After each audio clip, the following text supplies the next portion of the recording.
Question: did you ever think the day would come that I would actually say the following words? Stop thinking about money. Yeah, back in a minute.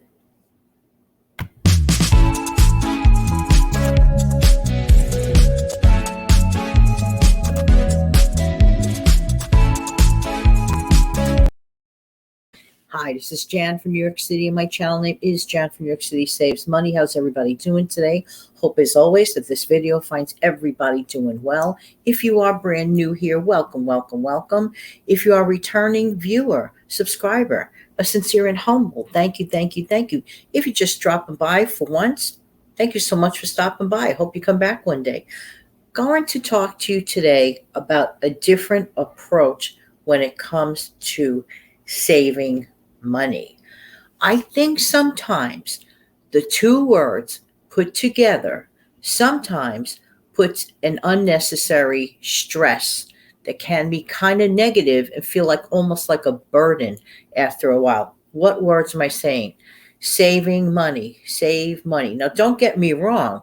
It happens to be the tag words in my channel name, Jan from New York City Saves Money. And yes, of course, that's the objective. And yes, of course, that's my encouragement to every single person viewing this video. However, I think if we shift the focus onto other areas, for example, I used to have a show called the $10, was it $10? Not Practical Tuesday. That's a separate show. Save $10 Tuesday show. That was a great show. And the problem with that show, not that the show was a bad show, it was a great show, in my honest opinion. And for those who remember it, in the beginning time when I had my channel, that show emphasized about saving about $10 every single week. Now, while that may be a great idea in theory, here's the problem with that. It's in a way kind of like a pressure situation. I think sometimes all of us can use a restart, a reboot, a regenerating thought. And I think I came up with this earlier today, and it hit me like a light bulb. Sometimes our approach to things makes an entire difference in the outcome. Both of the goals are the same. We want to have more money in our pocket and less money just being thrown all over the place. Okay, here's my suggestion. Instead of, let's say you have a savings goal of $100 to save $100 in, let's say, 2 months, whatever the assigned number is.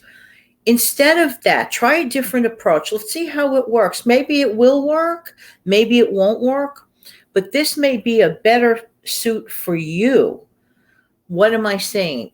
Start thinking of things in terms of substitutions, swap outs, and the other really important question: do I really need this thing, or do I really want this thing? So therefore, when you make out your grocery store list, okay, no judgment, whatever your list is. However, when you get to the grocery store and you see the different choices there, say to yourself, not going to say to yourself, I must save $10 during this grocery haul.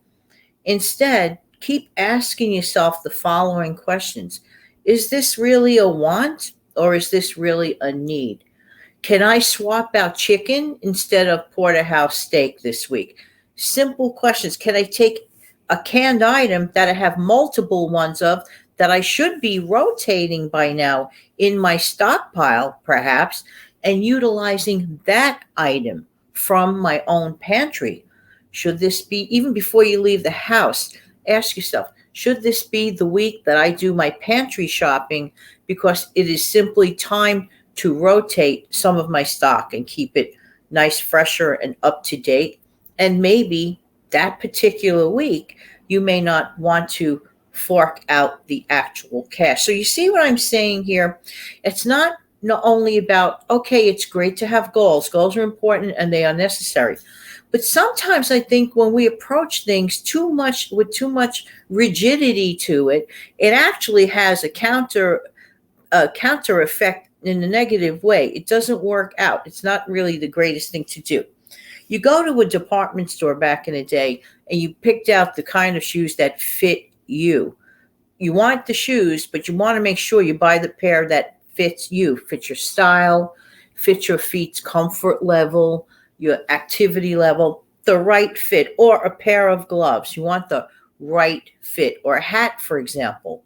Sometimes by keep saying numbers in your mind, that may actually scare you away from your goal. I hope you know what I'm trying to say. It sounds kind of silly, but it's really not. Instead of focusing the emphasizing of the numerics, focus your emphasis on asking yourself simple questions. Can I swap this out? For example, somebody invites you to a party. Holiday parties are coming up. Ask yourself, well, can I get away with wearing, shopping your own closet and getting away with some of the stuff? Like, for example, basic black. Basic black items always seem to work out. If you go to a special occasion, on an evening, you could dress that thing up with fresh, up-to-date accessories or whatever. You could borrow accessories from a friend that you trust, that doesn't mind you borrowing those things. You give it right back, of course, when you're done. Are there alternate ways? These are great methods that actually result in your objective, the goal. The goal is to save the money. The goal is to not spend the money, okay? Sometimes we use the word save a little bit too much. You see where I'm driving at? Every single time a situation comes up, you ask yourself, speaking of invitations, will you be receiving invitations in the mail? And the first knee-jerk response that you have is, I really don't feel like doing this. I'm really not interested in this. And sometimes just to save face, or just to, not upset the apple cart, you have a kind of bad habit of constantly saying yes to things that you really don't want to do. And it's not only the activity of not wanting to do it, it's the realization that at this moment in time, you really can't, quote, end of quote, afford it. That trip to that place may be very far away with prices of gas at this moment in time. You may not be able to, at this time, do it. So you have to ask yourself, again, it all boils down to asking yourself some questions. So therefore, let's go back to the beginning of this. The beginning of this is, the goal is you want to keep more cash. You don't want to spend that cash. You ultimately want to save, reserve, or reutilize that cash, or reallocate that cash. Don't put it into numerics. Try this experiment for a little while to see if it helps you. Instead, swap out the numerics and ask yourself questions as each situation goes along. Your kid wants a fancy pair of pants.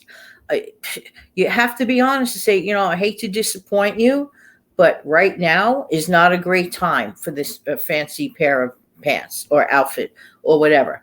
You have to make decisions that are suitable for your goal. Instead of thinking of the number, think of the objective, but question why or why not you should do the activity in order to ultimately reach the goal. So think questions, less numerics. Try it for a while.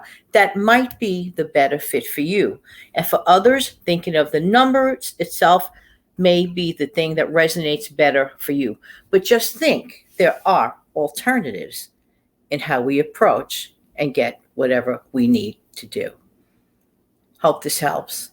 In the meantime, this has been Jan from New York City. Thank you so much for viewing. Why? Because I really do appreciate you.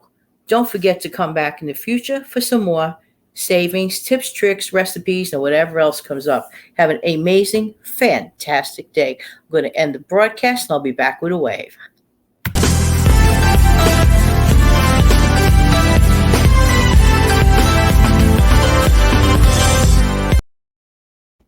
Take good care, everybody. Bye-bye.